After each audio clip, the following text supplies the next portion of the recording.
ఇక ఢిల్లీలో cockroach party భారీ ధర్నా, ధర్మేంద్ర ప్రధాన్ రిజైన్ చేయాలని డిమాండ్, 8 లక్షల మందికి పైగా సంతకాలు, భయపడం వెనక్కి తగ్గం, అభిజిత్ దీప్కే ప్రకటన. ఇప్పుడు ఒక సోషల్ మీడియా ప్లాట్ఫామ్కు 8 లక్షల మంది ఎట్ ఏ టైం వస్తారని కాంగ్రెస్ కన్నా బెస్టే కదా వీళ్ళు. కాంగ్రెస్ కన్నా, లెఫ్ట్ పార్టీల కన్నా, ఎస్పీ కన్నా, బీఎస్పీ కన్నా వీళ్ళే బెస్ట్ కదా ఇక కాక్రోచ్ పార్టీనే.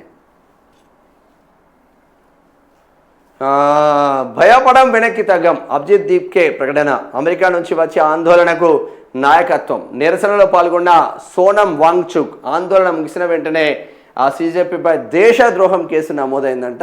మరి ఏమైందో చూడాలి. ఆగమైంది.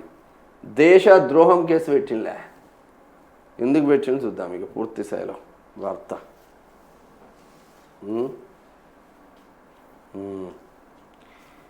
నీట్ పేపర్ లీక్, మార్కుల మోసం ఆరోపణలపై కేంద్ర విద్యాశాఖ మంత్రి ధర్మేంద్ర ప్రధాన్ రాజీనామా చేయాలని కాంగ్రెస్ జనతా పార్టీ డిమాండ్ చేసింది. సీజేపీ పిలుపుతో శనివారం ఢిల్లీలోని ఆ జంతర్ మంతర్ వద్ద జరిగిన నిరసనలో వేలాది మంది స్టూడెంట్లు, తల్లిదండ్రులు పాల్గొన్నారు. అమెరికా నుంచి వచ్చిన సీజేపీ వ్యవస్థాపకుడు అభిజిత్ దీప్కే ఈ నిరసన కార్యక్రమానికి నేతృత్వం వహించారు. భయపడద్దు, వెనక్కి తగ్గద్దు అంటూ ఆయన పిలుపుని ఇవ్వడంతో ఉదయం నుంచే పెద్ద సంఖ్యలో జనం జంతర్ మంతర్ చేరుకున్నారు. కొందరు కాక్రోచ్ మాస్కులు ధరించగా జాతీయ జెండాలు, రాజ్యాంగ ప్రతులు తీసుకొచ్చారు. ప్రధాన్ అంటే ధర్మేంద్ర ప్రధాన్ రాజీనామా చేయాలి అని పెద్ద ఎత్తున నినాదాలు చేశారు. బోస్టన్ యూనివర్సిటీలో చదువుతున్న దీప్కే శనివారం ఉదయమే ఢిల్లీకి చేరుకున్నారు. ఒక చేతిలో అంబేద్కర్ ఆత్మకథ పుస్తకం, మరో చేతిలో జాతీయ పథకం పట్టుకొని జంతర్ మంతర్ వేదిక వద్దకు వచ్చారు. నీట్ అభ్యర్థులకు తీవ్ర ఆవేదన మిగిల్చిన పేపర్ లీక్ ఘటనతో పాటు సిబిఎస్ఈ ఆన్ స్క్రీన్ మార్కింగ్ వ్యవస్థలో జరిగిన అవకతవకలపై విమర్శలు చేశారు.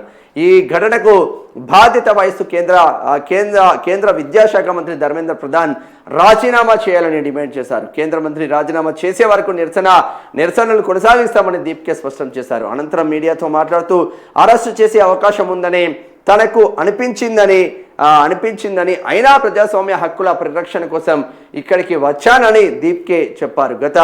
గత నెల రోజులుగా సోషల్ మీడియాలో ఈ అంశాన్ని లేవనెత్తుతున్న కేంద్ర ప్రభుత్వం స్పందించడం లేదని ఆరోపించారు. గొంతులను అణచలేరు, నిరసన కార్యక్రమాన్ని శాంతియుతంగా కొనసాగించాలని అభిజిత్ దీప్కే తన మద్దతుదారులకు సూచించారు. పోలీసులతో వాగ్వాదానికి దిగొద్దని, పూలతో స్వాగతం చెప్పాలని కోరారు. సోషల్ మీడియాలో పోస్టు తొలగించవచ్చు కానీ తమ గొంతులను అణచలేరని అన్నారు. నిరసన ప్రాంగణంలో పంపిన కరపత్రాల్లో సీజేపీ తమ డిమాండ్లను వెల్లడించింది. ధర్మేంద్ర ప్రధాన్ రాజీనామా కోరుతూ ప్రారంభించిన ఆన్లైన్ పిటిషన్పై 8 లక్షల మందికి పైగా సంతకాలు చేశారని నిర్వాహకులు తెలిపారు. అంబేద్కర్ ఆలోచనలతో ముందుకు లడక్ ఉద్యమకారుడు సోనం వాంగ్చుక్ కూడా ఈ నిరసన కార్యక్రమానికి హాజరయ్యారు. శాంతియుతంగా నిరసన తెలిపిన విద్యార్థులను అభినందించారు. దీప్కేను సరదాగా కాక్రోచ్ ఇన్ చీఫ్ అని పేర్కొన్నారు. సిపిఐ ఎంఎల్ ప్రధాన కార్యదర్శి దీపంకర్ భట్టాచార్య, సిపిఐ నేత యాని రాజా తదితరులు కూడా పాల్గొన్నారు. నిరసన నేపథ్యంలో అధికారులు ఢిల్లీలో భారీ భద్రత ఏర్పాట్లు చేశారు. 2000 మంది పోలీసులను మోహరించారు. ఎలాంటి అవాంఛనీయ ఘటనలు జరగకుండా ముందస్తు చర్యలు తీసుకున్నారు. మధ్యాహ్నం 3:30 గంటలకు దీప్కే అస్వస్థతకు గురి కావడంతో ఇక్కడ కార్యక్రమాన్ని ముగించిందంటే కేసు కూడా నమోదైన నేపథ్యం ఉంది. సీజేపీపై కేసు నమోదు. నిరసన ముగిసిన కొద్దిసేపటికే పోలీసులు సీజేపీపై దేశద్రోహం కేసు నమోదు చేశారు.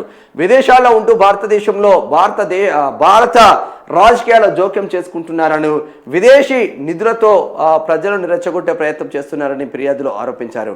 అలాగే సీజేపీ కార్యాలయాలు దేశ ప్రయోజనాలకు విరుద్ధంగా ఉన్నాయని పేర్కొంటూ కొందరు ఫిర్యాదు చేశారు. దీంతో సంబంధిత శిక్షణల కింద కేసు నమోదు చేసి దర్యాప్తు చేపట్టినట్టు సమాచారం. మరి దేశద్రోహం కేసు పెడితే ఇసుకవస్తారన్నంత జనం వచ్చిందా? ఈ జనం అంతా ఏదో అభిజిత్ దీప్కేను చూడడానికి రాలేదు. ఈ జనమంతా భారతీయ జనతా పార్టీకి వ్యతిరేకంగా వివిధ పార్టీలలో పనిచేస్తున్న జనమే. ఆమ్ ఆద్మీ పార్టీ కావచ్చు, కాంగ్రెస్ పార్టీ కావచ్చు, సిపిఐ కావచ్చు, సిపిఎం కావచ్చు, ఇటు ఎస్పీ కావచ్చు, బిఎస్పీ కావచ్చు, ఇటువంటి పార్టీల కార్యకర్తలు మొత్తం ఇక్కడ జమ అయిపోయిన నేపథ్యం మాత్రం ఉంది అని చెప్పుకోవచ్చు. సరే, ఏది ఏమైనా ధర్మేంద్ర ప్రధాన్ రాజీనామా చేయాలని భారీ డిమాండ్తో ముందుకు వెళ్తూ ఉంది కాక్రోచ్ పార్టీ. అది ఎంతవరకు పోతుందో చూద్దాం ఇక.